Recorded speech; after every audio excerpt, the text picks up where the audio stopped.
Alright, Skull Nation, thanks for being with me. Hit that subscribe button, the notification bell, like, comment, and share this content. Skull, baby.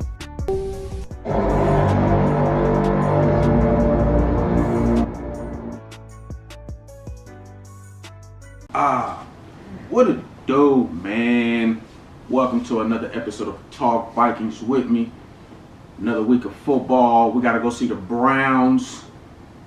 Hopefully we make them brown, all that dirt. Hopefully they the ones who are dirty, who are brown literally, and we have clean uniforms because we ain't got to touch the turf. We're just stepping over boards and catching touchdowns and throwing. Hopefully we're not brown. They are brown at the end of the game. I mean, like, come on. This team is kind of struggling right now. They're like us. We have a better roster, but their offensive line suck. They got a quarterback situation they haven't figured out. And then this is Dylan Gabriel's first start against this Flores defense. They are 1-3. Okay, going into the bye, we have to get this win. We have to get this win. All right, enough talking. Let's. The Dog Pound should feel right at home in London, England this week. Finally, another city that shares in their... This dude's voice is like these dudes, man, with the voice. I wish I was gifted like that. Like the guys in a commercial that talks like this. There are dudes who get paid millions of dollars just for their voice.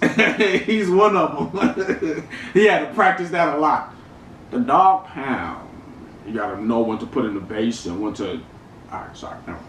Their love for the Bulldog. Appropriate then, the Cleveland Browns are the home team, taking on a Minnesota Vikings bunch on the second leg of their European vacation. Never got better for the Griswolds, so hopefully the second half of Skulls does. When stepping up over the middle, it's broken up! Got two teams trying to do a Big Sean bounce back. The key for the Vikings, their beat-up O-line. Minnesota's offense starts with this stat. They gave up 6 sacks to Pittsburgh. They lost 2 offensive linemen, and they in the last video, okay? This team, this is one of them and the Eagles. Not even KC, but KC is great. Like the elite teams. Not even Baltimore. They got Lamar. They got stars all over their defense. But there are a few teams in the league that have Pro Bowlers at every level, and one of those teams is the Vikings. The only problem we're having right now, the quarterback position. Quarterback's injured. Carson Wentz, great. He was one of the best quarterbacks ever. He had MVP season one time in this league. Great backup. I'm hearing talks that other teams are interested in him. Let's see what they're offering for him. But you can have the greatest quarterback. You can have Tom Brady. The line has to block, bro. Like Donovan Jackson, he got a wrist injury. I gotta check up on it. How long is he out? A couple weeks. Thank God. Brian O'Neill was the best offensive lineman before Darius came up. Brian O'Neill, he's a Pro Bowler too. Like, we can't lose. So thank God Brian O'Neill's injury is not like it's week to week. He wanted to come back in the game last game, and they did an MRI on it. And it's nothing long term. It's week to week. It's just a sprained knee. Thank goodness gracious Lord, because we need him. But yeah, other than that, man, if your offensive line is not blocking for the quarterback, you can have Justin Jefferson. You can have the best receivers. You can have the best running backs. You can have the best everything. If the line sucks, it's just pointless. It's pointless. That's why the game of football is the ultimate team game. It's the ultimate team game. If we got the best corners and we got a bad defensive line that can't put pressure on the quarterback, I don't care how good our corners are. We're going to get burnt. All right, whatever. Started the game without one of their starters. It's drilled by a blitzing queen. They just leave him completely unblocked. Minnesota went from an offense good for 34 week 3 points to 21 last week, just 4 for 14 on third down. Bringing pressure here on 3rd and long and getting the Wentz. Carson. Listen, I know they're going to figure this out. I know KO and them is going to figure this out. They're going to watch this tape. They had to plug in some linemen in there that wasn't getting first team reps. they're going to correct it, okay? Because these guys are offensive linemen in the NFL. They're not as good as our starters, but like to leave a guy just totally wild, that was a scheme, a blunder, okay? That was a offensive line scheme blunder. Like, how did he just like? Whatever. Wentz went from a 129 rate in his first start to an 85 rate, throwing 2 INTs. And so the third down totals today, 3 sacks and 2 interceptions. So keep an eye on who they will and won't have on that line as the week rolls along. Hit the comment section with updates. Let those who might not know. Like, he started hitting the receivers in the fourth quarter. Fourth quarter, like they obviously changed something, and we had to play from behind. You see, he had 350 yards, so he no protection, and we cannot have JJ McCarthy under these conditions. Like, he's our franchise quarterback. He's young. He's actually a rookie, second year, but really just first year. We cannot have him playing behind a bad offensive line. I know they know that. That's why they invested in the offensive line. And Will Fry, the whole concussion thing. I heard everything's going right. So, man, hopefully we get this offensive line back together before even the middle of the season. Like I said, this is a good time to have these problems, but thank God it's not later on in the season. It's early in the season, and the injuries and this and this and that and that. And this happened. This used to happen to the Aaron Rodgers teams all the time. All the time. He will start off the year, you know, it'll be all kinds of problems. Even Tom Brady. And then like at the end of the season coming, it's like go time, go mode. He would just go like undefeated going into the playoffs, 4-0 or whatever and no. So I'm pretty optimistic about that part. I think this is just early season woes, and the coaches will figure it out. This roster is just too good. I'm looking deep playoff run. Like I'm this team right here can go against the Josh Allens of the world, the Lamars of the world, the KCs of the world. Like they can. Like they I'm looking at the roster. If it was just quarterback play, I'd be like, nah, the kid is too young. He needs more time. But this roster? No, so they can sing along to Biggie and get it. If they have a backup at tackle, and Myles Garrett's a bigger problem than he already was supposed to be. He wasn't a problem for the Lions, though. Cleveland didn't sack Jared Goff once on 27 pass attempts a week ago with its offense. Once again, they figured it out. He didn't sack Jared one time. They figured it out. I know they double, triple teamed him. Come up with something, KO, please. This is crazy. We have a decent, it don't even have to be a great game. 1 or 2 sacks, I'll take it. If we have a decent game against the Browns defensive line, we will smack them like and they got a rookie quarterback. Man, listen. Working against it, the Browns defense allowed 27 points. You kind of feel bad for them. That is going to be the challenge. With Myles Garrett, they're getting the pressure, but the back 7, they have to hold up.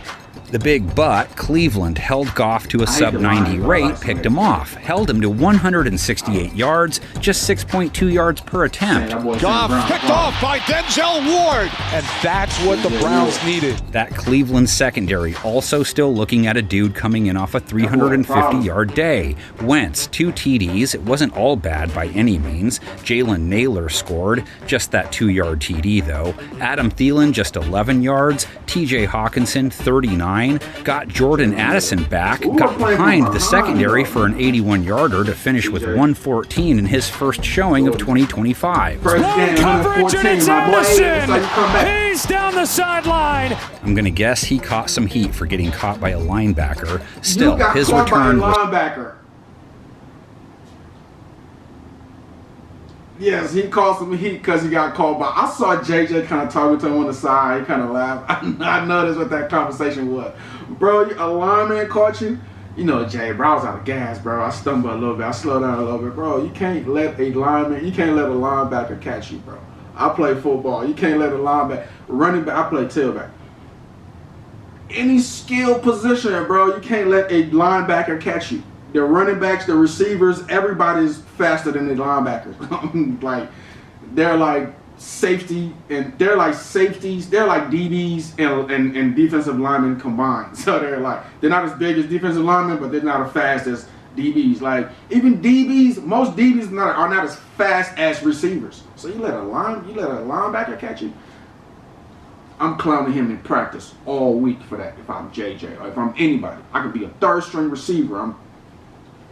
stores what many believe is the best 1-2 WR punch. Justin Jefferson also went for 100+ versus Pittsburgh, 75+ in 3 straight. Wentz steps up and whips one to a wide open JJ. 30.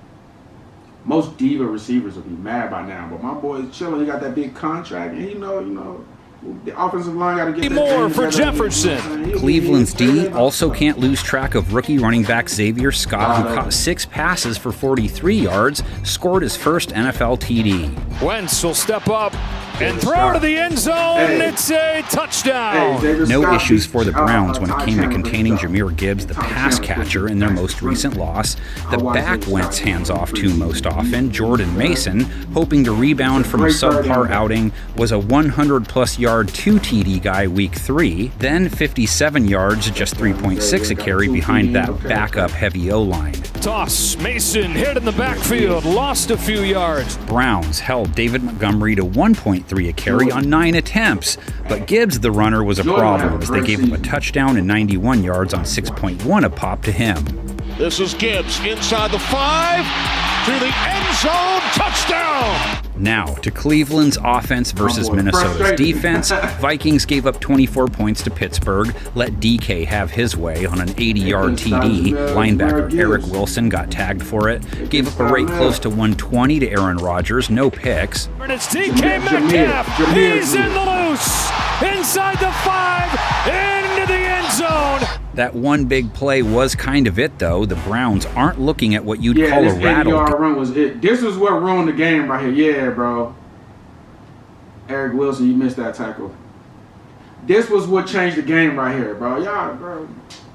This don't never happen. We don't give up big plays. We don't give up big plays on this defense. That was it. Defense. On 3rd and 6, Rodgers retreating, floating to the sideline, incomplete. Their own offense having to punt so much had them working overtime. Still, they held Rodgers to 200 yards. No one else on Pittsburgh had even 36 receiving yards. Jalen Redmond buried Rodgers twice on just 22 pass attempts. 2nd and 5, Rodgers gets thrown down. It's the 2nd sack of the game from Jalen Redmond. Now they go. First start. Listen. If Brian Flores hasn't impressed us ever, I know Flores is up late, coming up or whatever. This rookie quarterback, they've been struggling all year. Cleveland has been. They've only won 1 game, so they benched Flacco, Super Bowl experienced quarterback, too old though. This is their first. Everybody's saying should. This game right here is probably going to start the quarterback controversy in Cleveland. We want Shador. We want Shador because we got to do Dylan so bad. We got to do Dylan so bad that the fans start screaming for Shador. Like real talk. It's his first start. After a rookie making his first NFL start, Dylan Gabriel takes over a Browns offense that has yet to score a meager 18 points after only finding 10 versus Detroit. Few points they've scored the last 2 games were gifts by their defense or special teams, too. 3 for 14 on 3rd down last week. Flacco under pressure, and it is picked off! Gabriel getting the start after Flacco put together another clunker, only 5.4 yards per attempt, no TDs, 2 INTs, a 39 rate. Flacco wrapped up, down he goes. Flacco has been sacked twice in a game, minimum each game, smelled the grass 3 times last week. He got there so fast, he didn't even try to hit Flacco. He just took the ball, swatted at it. DK, the only Pittsburgh pass catcher to ding Minnesota's secondary, and again it was that linebacker. Cleveland's tight end, David Njoku, working off the wrong kind of a cold one, just 11 yards. Jerry Jeudy, 48 yards versus Detroit, saw the most targets. Flacco connects with Jeudy. Jerry Jeudy gained of 33 yards. Browns' warmest receiver, Isaiah Bond, who went for 59 yards versus the Lions. Flacco fires downfield, and it is caught by the rookie Isaiah Bond.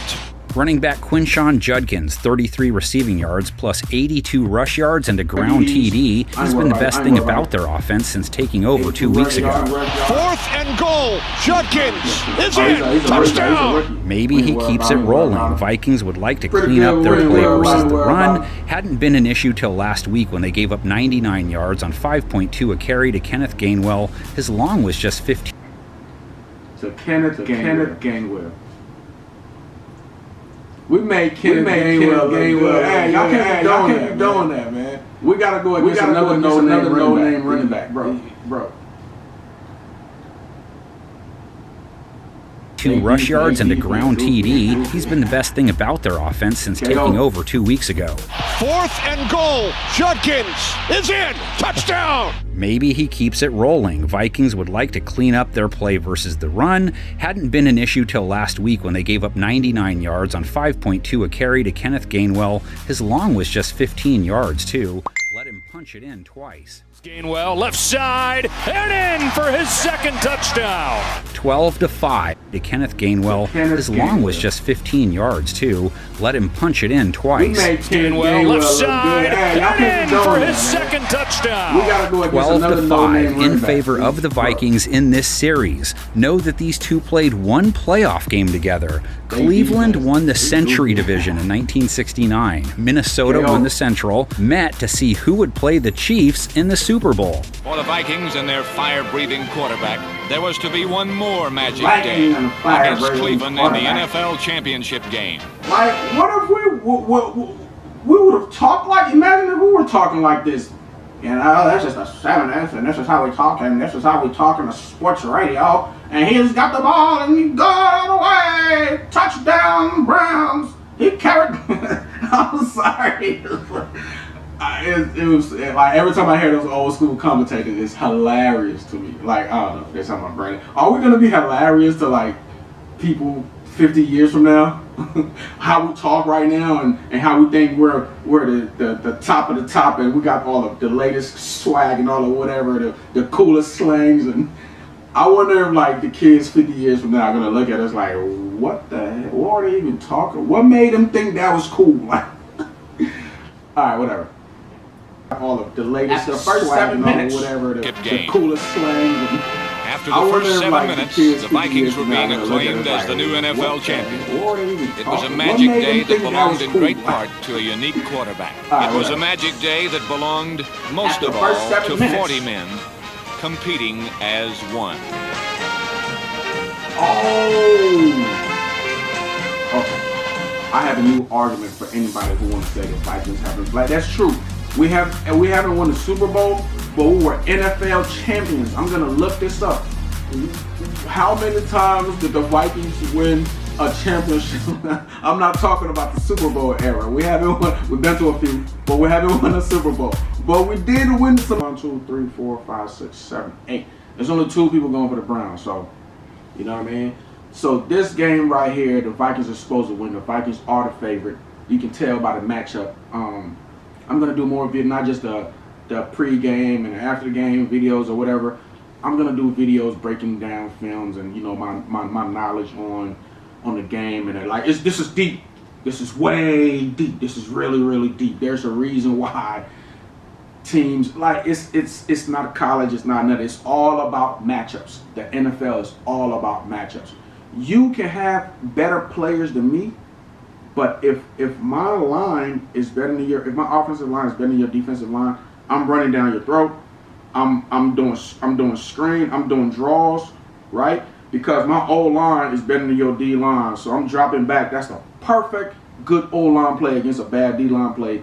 And if you got a good secondary, and if you got a bad D line, there are certain plays that'll work. If you got an okay D line and like bad linebackers and like bad secondary, or like bad linebackers and good secondary, or like a good linebackers and a good secondary and a bad defense, like any of those combination of things, you know what I'm saying? You can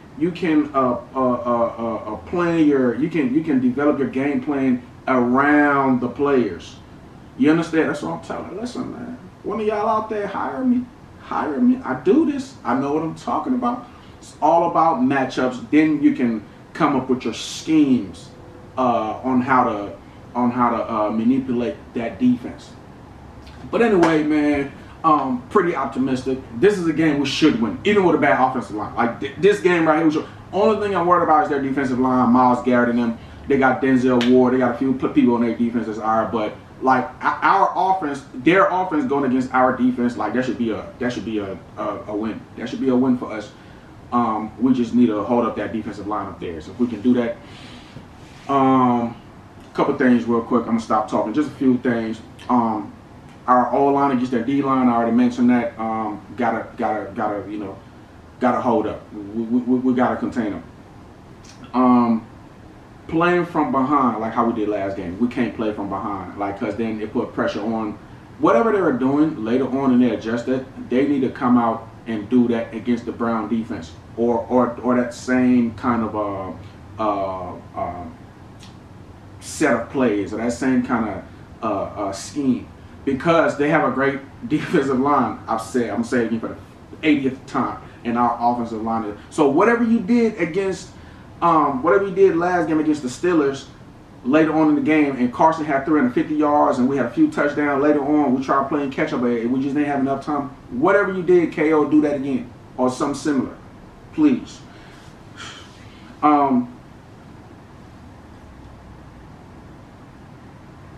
The first quarter of the season is over.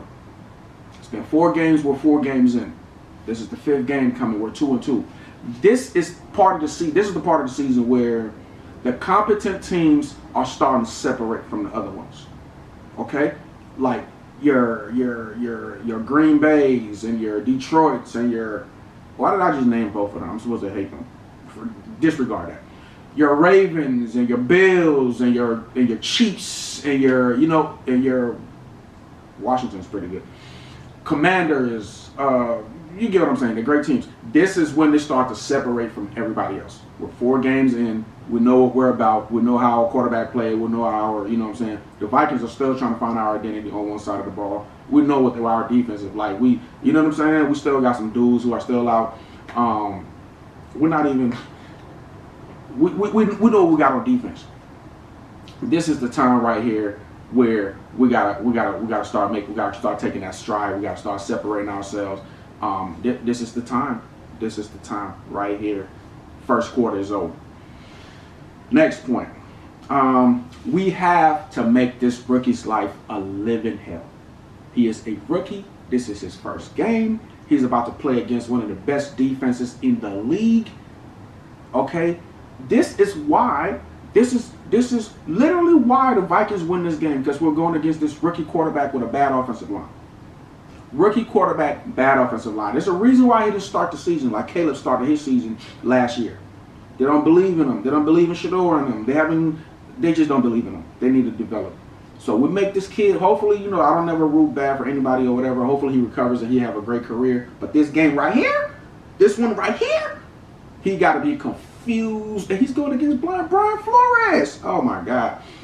Good luck, kid. Good luck. I already mentioned there was another one. Just do what you need to do do what Detroit did against Myles Garrett. Do what we did. Well, I said do what we did in the 4th quarter, in the 3rd quarter of the last game. But do what Detroit did. Myles Garrett had 0 sacks against Detroit. 0. Watch the tape. I don't care. This is a league you people take from each other. We trade players anyway. One minute a player is a Cowboy, the next minute he's a Packer. Michael Parsons. You know what I'm saying? So, still learn, share notes, because that was crazy. He didn't even come, well, he did come close. He got no sacks against the Detroit offensive, and they don't have a great, well, they do have a good offensive line, but it's not good enough to stop a Myles Garrett. So do what they did. Do what Detroit did against Myles Garrett. Do what you did in the second half, in the 4th quarter against the Steelers. Please. And last point, just to kind of reiterate. This team is like us, okay? They're like our little homies. Great defense, great offense, but still trying to find a quarterback and have like the exact same problem. They are like the exact same as the Vikings. Great defense, quarterback problem, line problem. Except we have better players. Like we have Justin Jefferson and Jordan Addison. Like, who are their receivers? Jerry Jeudy. Like, stop it, man. We have on defense. Come on, man. Harrison Smith and them boys. They got like Denzel Ward, and they got like the 2 players. I'm probably missing a few other people. We have a better team. We have better players, but they are an NFL team too, and they have Myles Garrett. So if we can do those things, man, we can definitely win this game. This is a winnable game. Don't go out there and lay an egg, please. Don't win the games you're supposed to win. And then the 2 losses we do have, like, we didn't get beat up. They were winnable games. We could have been 4-0 right now if we didn't have the line problem and our quarterback didn't get injured. The Vikings really should be 4-0 right now. The games that they lost, they barely lost them. They were winnable games. The other team kept trying to have them win, and we just kept like, no, we don't want this win. You can have it back. But still optimistic, real optimistic about this team, man. Good thing we're having these little goofy little problems in the beginning of the season, cause when we get when everybody gets healthy, it's over for the league. I'm gonna keep saying it. I don't fear one single team. Bring on whoever. Catch you guys after the game.